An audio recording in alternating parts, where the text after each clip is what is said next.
Hi, my name is Ashiegbu. I'm from the eastern part of Nigeria. I see business as life itself, and I see life and I see living as a business because every decision we'll take is an investment towards our future and the kind of life or world we want to live in. So before I was formerly a founder of an established structure you call a business. I think my life has been that of an entrepreneur journey from both my mom and my dad. Having seen them carry themselves the way they carry themselves in terms of transactional business with people and also business of care and social responsibility. So all that tied into one is how I see life as a business, and that has moved me into what I'm doing today. Headliners Barbershop is one hell of a bumpy ride. So let me get you into the story.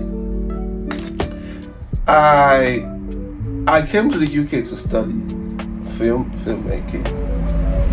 Somewhere along the line, you know how this thing goes.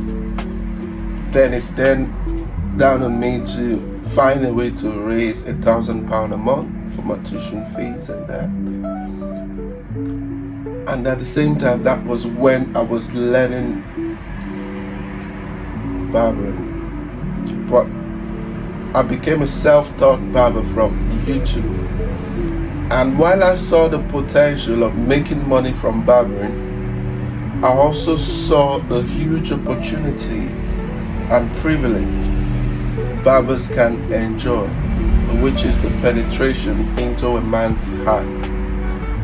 So when the opportunity came for me to have or found a business, a structure like barbershop headliners that will cater more for the community, I jumped on it.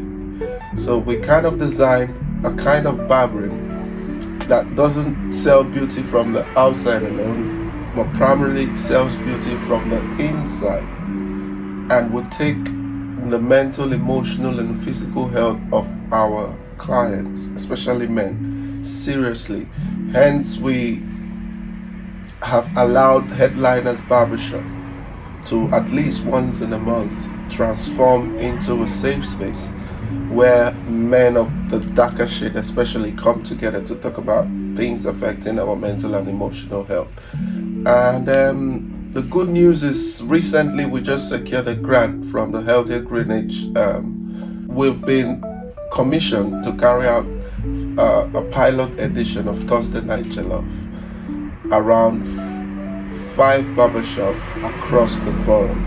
So hopefully at the completion of this pilot edition and the social experiment we're carrying out, we might be able to make it a borough-wide initiative. And that was what I said about having this domino effect on the things you do, or what I've been able to do as a founder is founding structures that in future complements each other for the ultimate win of the community. So Headliners is one of those structures, and because Headliners is limited in accessing some grants to carry out the charitable work it does in the community, we created another business called Ndukuba CIC, which is the the community interest company that has taken over the social responsibility that Headliners Barbershop used to cater for.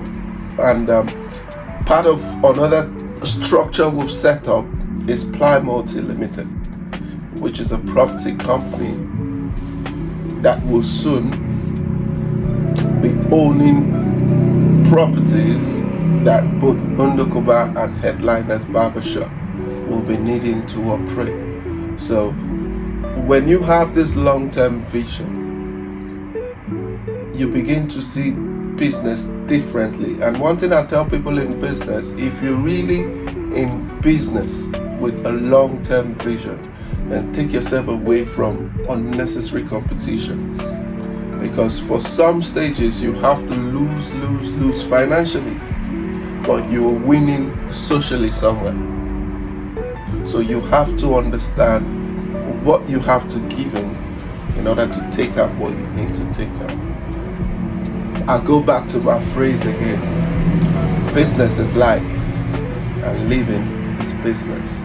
It depends how you choose to design yours. All of that inspired me to becoming what I call a social contractor. Like, business is not about making money, and you don't measure success based on the amount of money you make. Success is measured based on impact and in alignment with the vision you had and the mission you embarked on. If you refer to me as a social entrepreneur, then that is very, very befitting, because all I've been living for today is striving to create a better society, and in doing so, I'm also creating jobs, I'm also creating new opportunities, being innovative with solutions, and providing the much needed care, which is the human side of business, the passionate side of business, which is not just making money.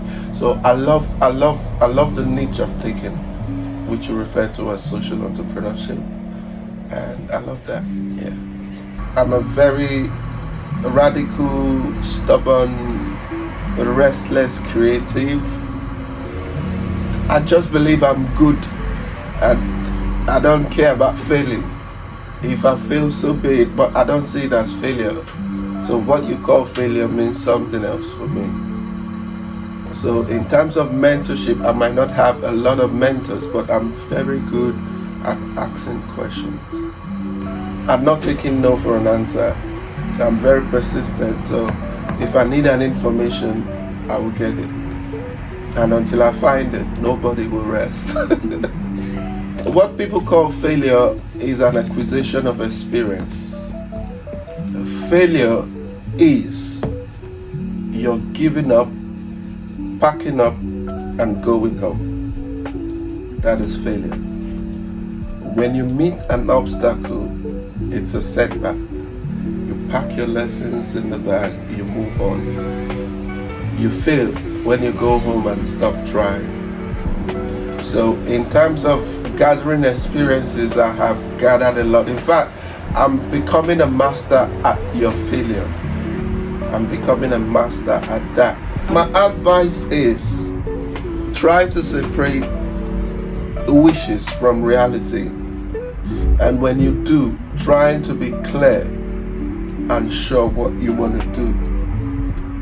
And when you're clear and sure what you want to do, try again to be able to communicate this in the most simplest terms that anybody can understand. And when you set out to achieve this, you have to be fearless and ready for anything. And you should be happy to fail and fail and fail, because you're not necessarily failing. You're only getting closer to the success you so desire. That's how I see it. The biggest challenge in my entire journey I see is me. And why do I say that? It is only me failing to try that means I wasn't able to achieve what I wanted. I don't see you as an obstacle, because if you're an obstacle, my job is to find a way around that.